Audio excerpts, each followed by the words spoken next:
karena di dalam perdebatan dengan mungkin teman-teman. Oh, nggak ada perdebatan, bagus. Jadi kita sama-sama mengedepankan pendapat, mengedepankan fakta ilmiah, terutama yang tadi saya presentasikan kan soal ijazah dari Gibran yang sekarang lagi diajukan ke Pengadilan Negeri Jakarta Pusat oleh Pak Subhan Palal, ya, sarjana hukum, magister hukum, dan saya memang punya data bagus. Itu kalau kita ambil dari situsnya KPU dan juga itu sudah digunakan sebagai bukti oleh Pak Subhan bahwa ternyata Gibran itu hanya mengikuti pendidikan di Orchard Park Secondary School itu selama 2 tahun. Dan 2 tahun itu nggak ada ijazahnya. Karena apa? Karena ijazah penyetaraan yang didapatkan itu justru mengambil dari ketika dia ngambil yang namanya matrikulasi di UTS, di University Technology of Sydney. Dan di UTS itu dia ternyata hanya ngambil pendidikan selama 6 bulan, itu seperti matrikulasi mau masuk kampus saja, dan ternyata dia disetarakan dengan SMK. Jadi hanya malah SMK, sekolah menengah kejuruan. Lah ini konyol, kalau dengan SMK berarti harus diperiksa kenapa Dirjen Didasmen itu berani mengemukakan ijazah penyetaraan yang hanya SMK dengan mengambil dari UTS, padahal UTS itu hanya 6 bulan. Jadi ini harus diperiksa, ya, kenapa Dirjen Didasmen itu. Dan kemudian yang kedua adalah ijazah penyetaraan yang dari Belawa, ya, artinya dari Dikti, tentang ijazah untuk pembelajaran dan mahasiswa yang kemudian diberikan untuk MDIS, artinya untuk sekolah yang ada di institusi yang ada di Singapura. Karena itu ijazahnya adalah Bradford. Sedangkan Bradford dengan MDIS itu sudah tidak lagi ada hubungan. Jadi makanya ini semua harus dicek.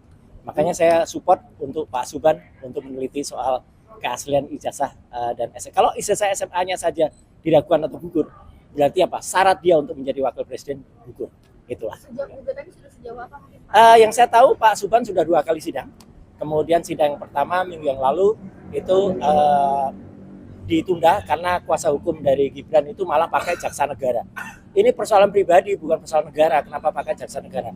Dan yang kedua kemarin itu sidang, tapi tunda lagi karena kuasa hukum dari Gibran itu katanya tidak membawa fotokopi KTP dari orang yang mengkuasakan. Ini kan aneh ya, seorang lawyer kok tidak mengerti tata aturan dalam persidangan. Jadi menurut saya moga-moga ini cepat kemudian dilanjutkan untuk supaya kita dapat kepastian dari status sekolah dari Gibran Rakabuming Raka. Gitu. Pak, untuk di Polda update-nya seperti apa sih Pak? Polda saya juga nunggu ya, sampai dengan sekarang belum ada perkembangan sama sekali. Ya, kami sudah memberikan keterangan, kami sudah diberi acara pemeriksaan selama beberapa kali.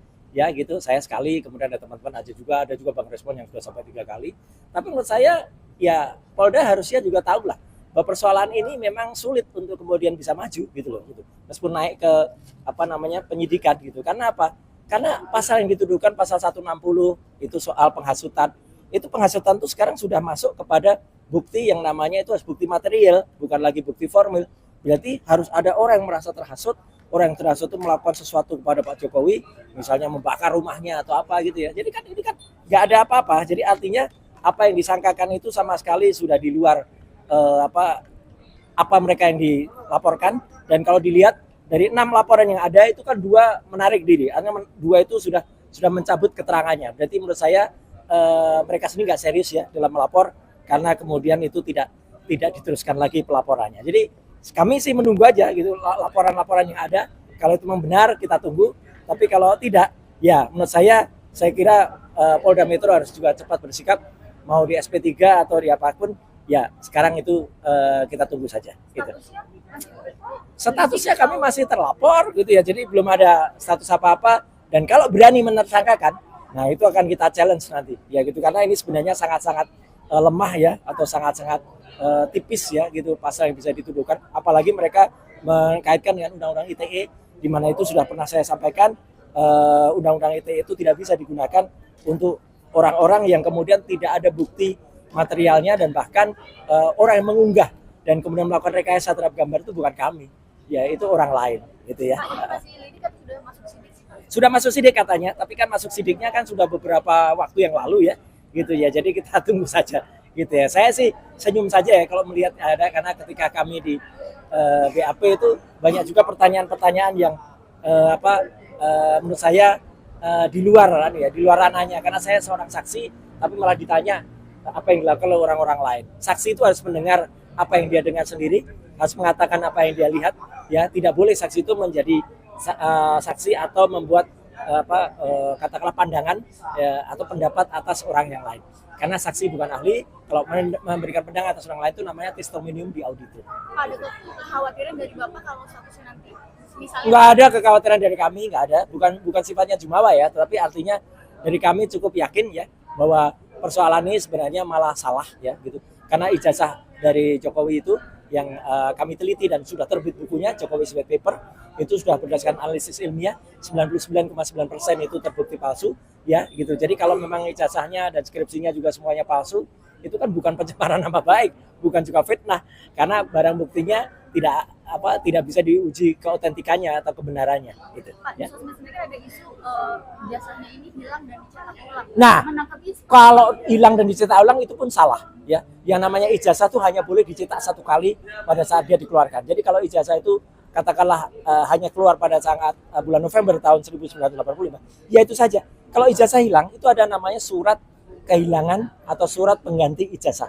Dan itu surat keterangan. Ijazah itu sekali hanya boleh dicetak satu kali dan oleh kampus yang bersangkutan. Kalau saja ternyata ijazah itu pernah dicetak di tempat lain, katakanlah di pasar pramuka atau di mana, nah itu namanya pemalsuan ijazah. Itu akan masuk kalau saya nggak salah pasal 263 atau berapa.